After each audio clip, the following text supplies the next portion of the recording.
Treat a man as he is, and he will remain as he is. Treat a man as he can be and should be, and he will become as he can and should be.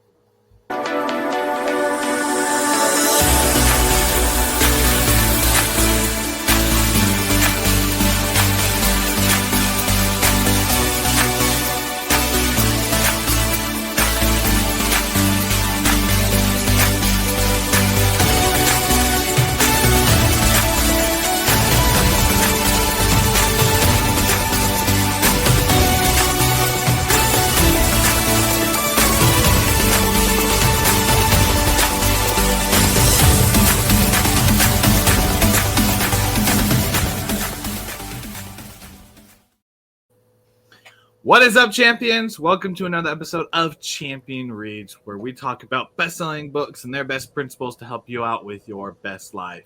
I'm your host, Coach Willie Blake, and I'm here with my co-host, Mr. Ian Sturmer, and we're jumping into a new book. Oh, that's right. We're jumping into a new book. And funny enough, not a new book in the space of self-development. An actually pretty old book. The timeless one, 7 Habits of Highly Effective People by Stephen Covey. I'm always excited about this book. So 8 years ago, first dating my wife, had most people would say discussion, but it was more of an interrogation for 3 hours between me and her grandpa. And he was just getting into me of everything that was in my life, what I was wanting in the future. And at the end, he's like, yeah, you're not ready to marry my granddaughter. So if you still want to be here after all this, what you need to do is come up with a mission statement and read this book. So he hands me, well, it doesn't hand me, I already had it. He said, read this. He said, 7 Habits of Highly Effective People. So that's how I was first introduced to this. And I got to say, I'm glad that I was, because what a great book. What a fantastic book.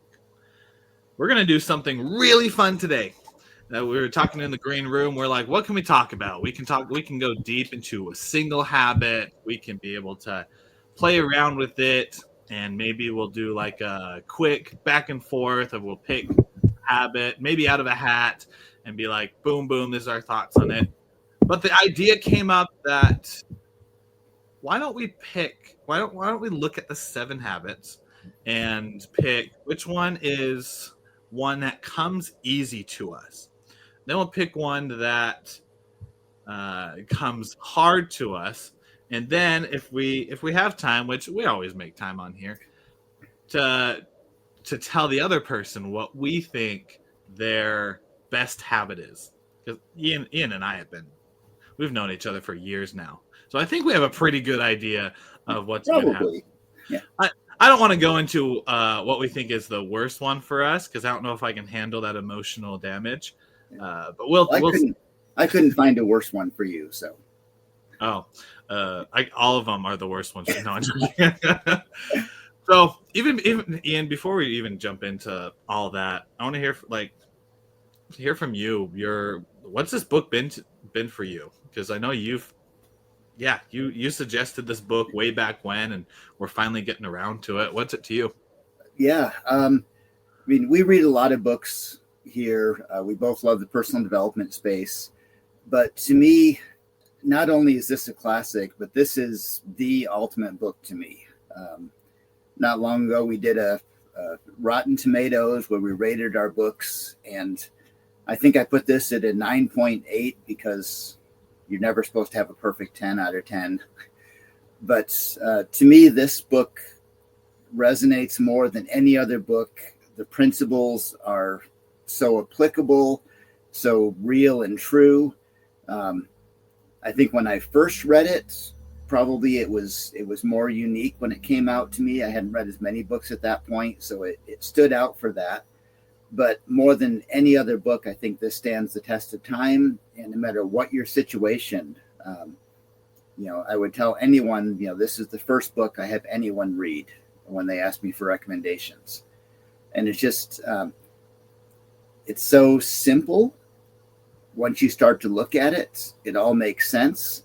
I probably would not have come up with these if I tried myself, even after reading all the things, if this book was never written.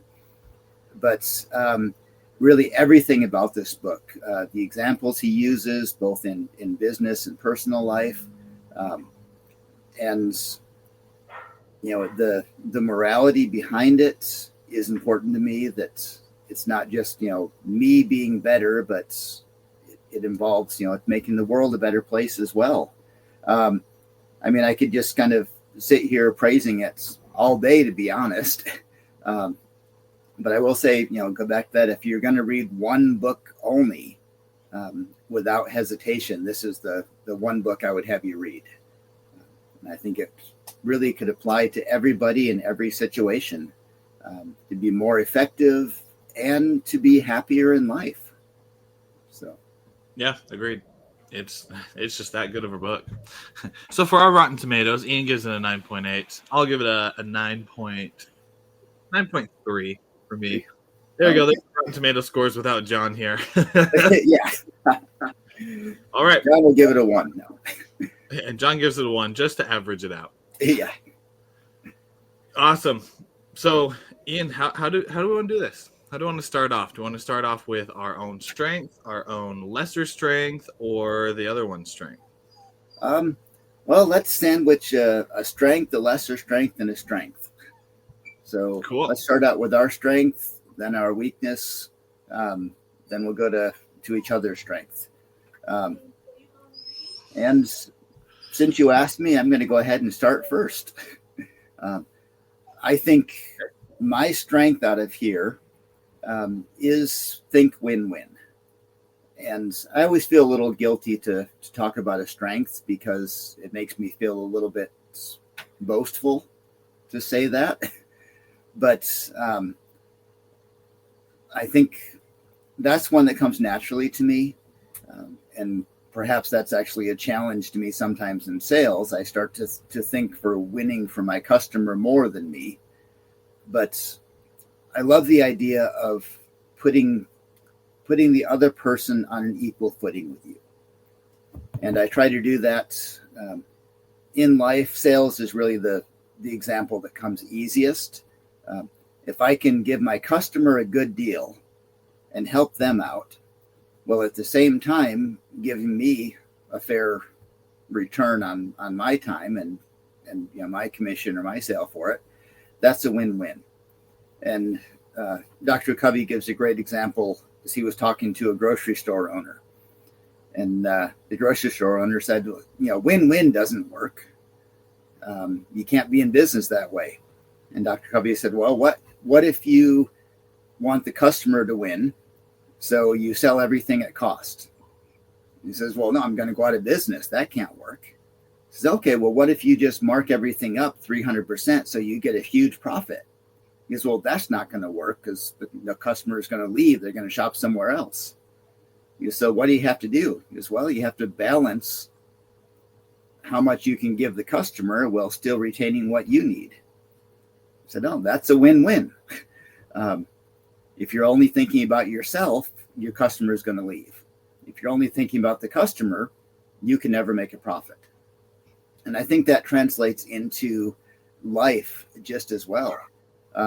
We were talking about family earlier, and you got to have that balance with family. You've got to be putting your family first, especially, children, your spouse, any significant other. But you also have to, if you only give to them, then there's nothing left of yourself. And they don't want nothing of yourself. You've got to be an individual as well. So finding that balance and thinking of others, that really is, I guess that's one of my strengths, one of the ones that comes naturally to me to find that balance. Sweet. I agree with that. Love it. For me, the one that sticks out of my strength out of the 7 is number 5, which is seek first to understand, then be understood. Because of how my mind works with processing and my dyslexia, and as I grew up, because I was the odd one out, lonely a lot of the time, I was an observer. So I'd be sitting in the classroom, and even if I knew the answer, I'd be the person who wouldn't raise his hand. 15, 20 seconds go by, someone else raises their hand, exact same answer I had in my head, correct answer, and I'd beat myself up. But as I would be that shy kid that just was reserved, there's also a good side to it, which was I was sitting there observing everybody else, and I was listening to what was going on. And from that, I'm glad I'm not that shy, holding back person as much anymore. But I am grateful for the lesson that I learned of when people feel understood, like when they are able to get their point across, when they are able to just take an emotional breath. It is amazing how friendly they can be. It's amazing that once you give them that chance to just explain themselves, how easy it is to then find a solution and be persuaded in a certain way. Not manipulated, but persuaded in a different way. A great example is my wife and I the other day were in an argument about something, and we were going back and forth, and finally I said, okay, I need to stop talking over her. So I sat there and just said, tell me everything's going on. The floor is yours, my mouth is shut. She shared a bunch of stuff with me, and then when she's done, I said, okay, tell me more. And she shared a few more things with me. And I said, what else is going on in your life? And so she kept sharing. And then by the end, I felt so much more love for the woman. Like just to hear her point of view, that I had a glimpse of the depth of what she was sharing. I didn't have the full story, but when I did, I'm like, my problems that I've been facing just aren't that bad. She's been facing a lot. And so it gave me a position to be able to love more.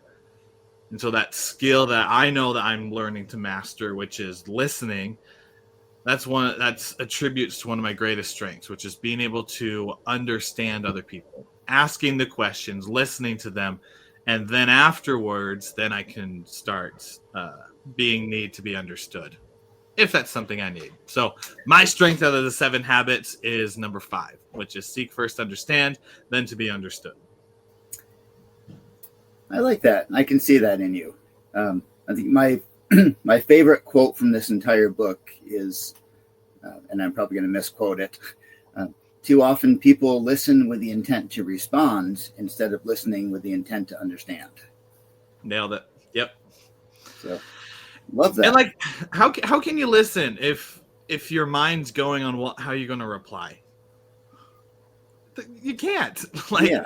if Ian, you and I are talking, you're talking to me. If I am thinking of the response, I'm not listening to you. If I'm thinking what to say, my brain is being used to think of the reply, not to understand you or listen to you.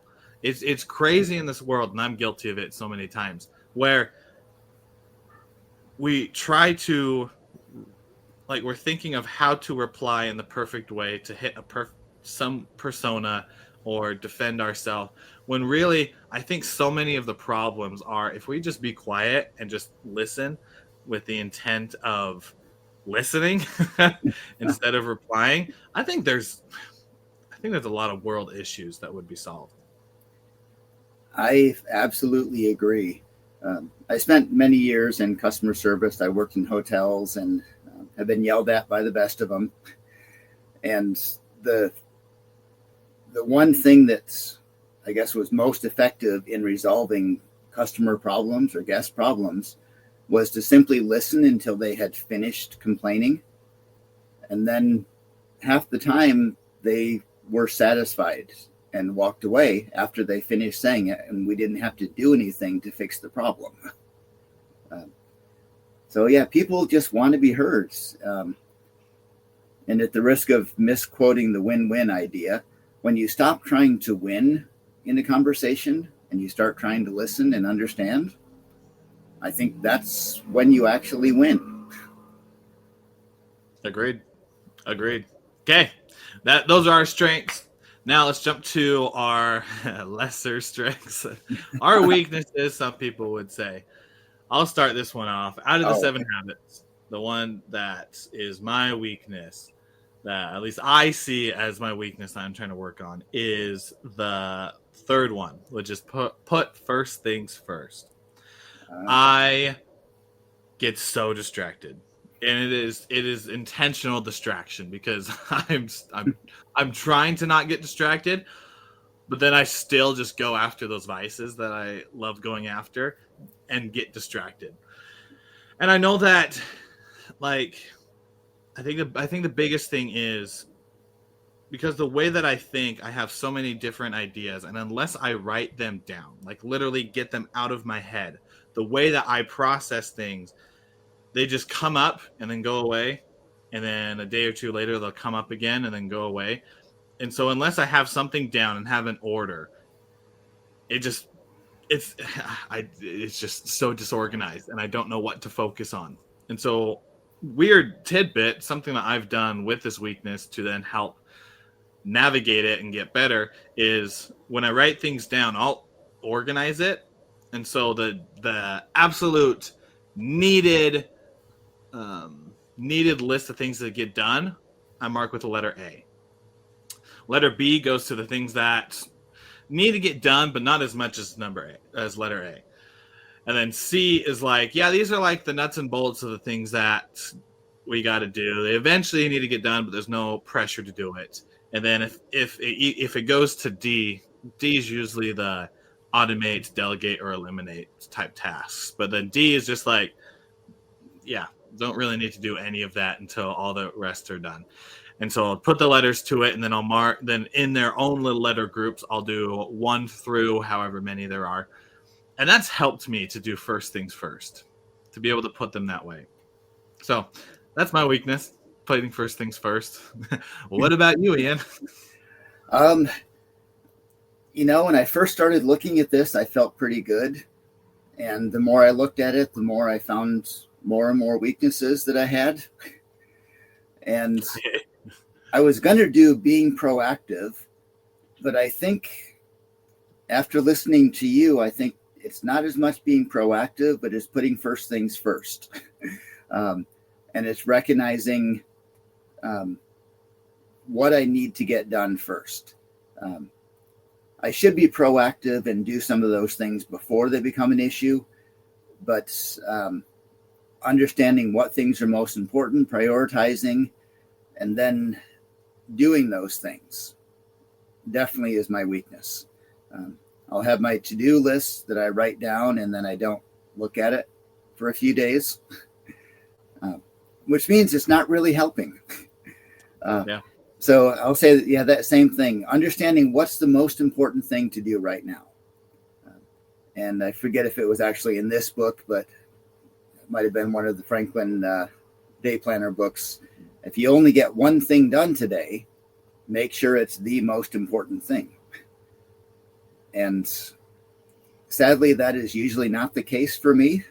I get my Pokemon caught every day. That's one of the important ones. But it's probably not the most important thing that I need to do.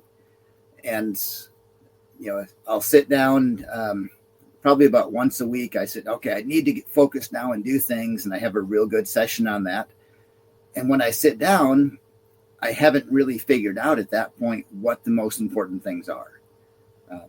And if I was doing that on a more consistent daily or semi-daily or quarter daily basis, I would have got these things done. I would have known what's most important. I wouldn't have missed some of the things that are more important to do the things that are easier.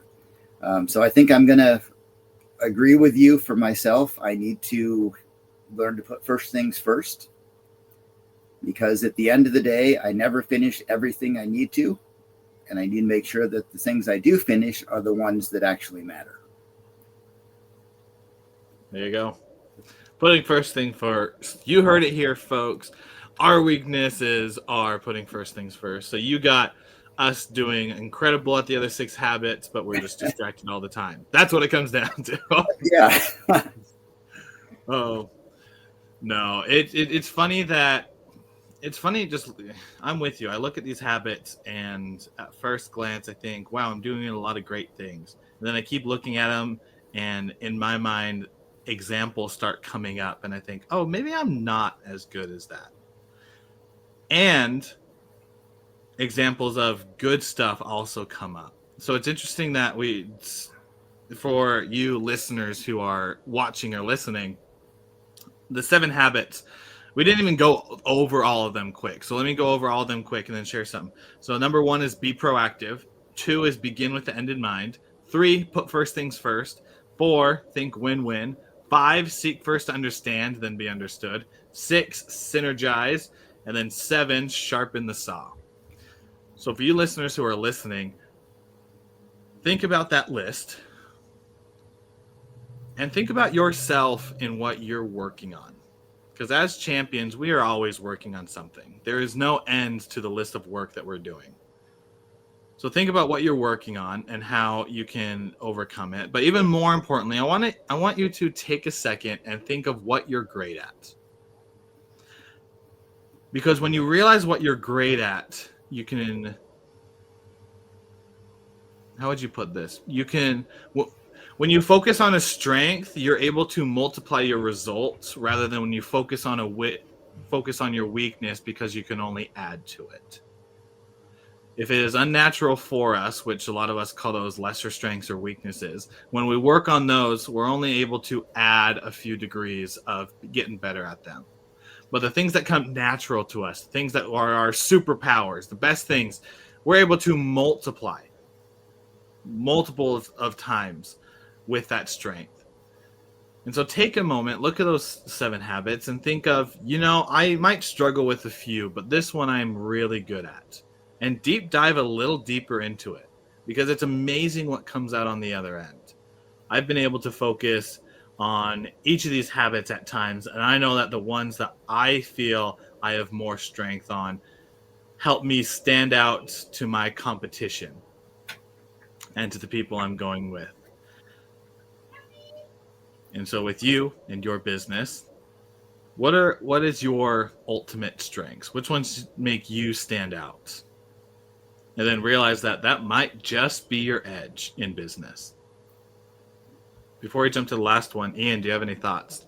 Yeah, you had a little pause after what are your strengths and weaknesses, and I was hoping that was a rhetorical question because I didn't want to answer that. But what you said is really true with that. And I shouldn't do sports analogies because I don't know anything about sports, but it kind of comes to mind.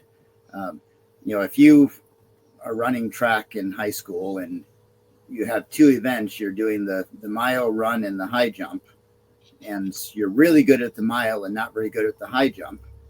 If you say, okay, well, I need to focus on the high jump instead of the mile, and you get a little better at the high jump, but you get worse at the mile, now you're not going to do good in either event.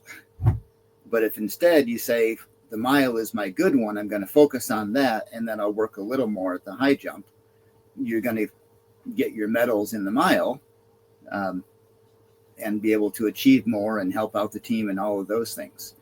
So, we should still, work on our weaknesses. But like you said, it's our strengths that are going to carry us forward. And maybe that's where number 6, synergize, comes in to, find partners that complement your weaknesses. And I think that's one of my favorite things in my marriage is that my wife complements my weaknesses, meaning she's good at everything. So I'm okay. I don't have to be good at any of these things. Secret of happiness is marry a really good spouse. But there's things that she struggles with and I'm able to step up and do. And that way we fit together and form a good, successful marriage.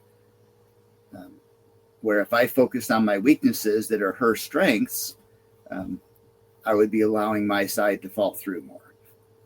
So, sorry, a fly just went in front of my face there. For those of you who are watching, I thought you were doing like a new dance move. That's yeah. how you end. I'll work on that some too. Like, yeah. Let's jump to the last part of the sandwich. We did our own strengths. We did our own lesser strengths. Now the strength of the other person. And for the sake of it, Ian, I'm going to actually have you go first. Okay. Compliment me. I want you to go first. Compliment me. Yeah. Please help now. So yeah, needy was sorry. Okay. Habit number 9, needy. Yeah. So when I look at this, and I hope this doesn't come across as a more superficial one, but so much of our conversations that we have, I see you sharpening the saw continually. Um, from the number of books you read is the first thing that popped out, and how you're continually reading and educating yourself.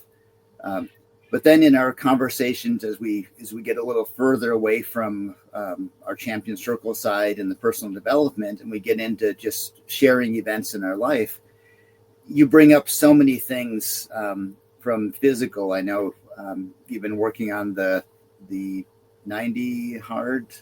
75 hard. 75 hard. I was going to put you up to 90 hard because I think you can do that even better than just 75. But yeah, anytime.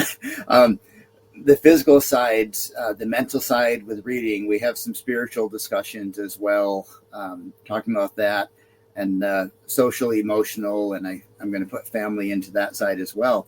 I see you continually working on those things and recognizing you're never resting in your laurels and saying, I've done enough, or this is good enough for now, or I don't need to worry about that.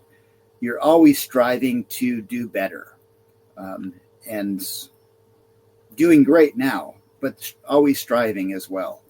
So that's one of those things that I admire about you, and I look to you as an example for. And that's the habit that I see oozing out of you, for lack of a better term. I'm sure there's a better term out there for it.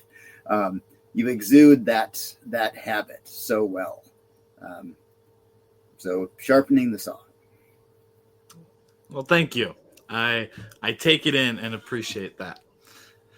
The one I have for you out of it is one that we have not touched on yet. The one is the second one. Begin with the end in mind.